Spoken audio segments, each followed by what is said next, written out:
Mina olen Henri Sildaru ja tegelen freestyle suusatamisega.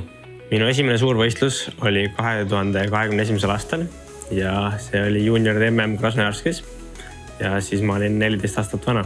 Nendel võistlustel läks mul üsna hästi, et tegin seal 3 ala esimest korda koos ja ühelt õnnestus saada pronks, ühelt kuld ja ühel tulin siis 6. Mäletan seda, kui ma rennisõidus siis kuldmedali võitsin, et peale seda oli ikka emotsioon väga hea, et alguses ei suutnud uskuda, et õnnestus võita. Enne võistlust oli mul kindlasti närvikadi, et ei osanud ette kujutada, et kuidas see võistlusel läheb ja et kas õnnestub enda kava ilusti ära teha.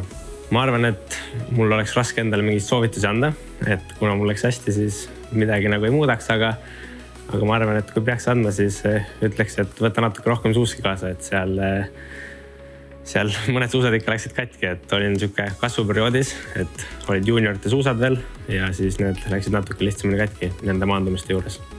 Eriliselt jääb mulle seda võistlust meenutama see hetk, kui peale rennisõidu kuldmedalit seisin poodiumil ja mängiti Eesti hümni. Soovitan kõikidele sportlastele, kes lastemängudel osalevad, et minge ja nautige võistlust, ärge mõelge üle.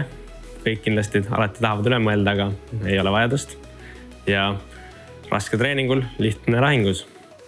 Kutsun teid kõiki 4. kuni 7. augustini Tallinnas toimuvatele lastemängudele. Hoiame omadele pöialt ja kohtume tulevaste olümpiavõitjatega.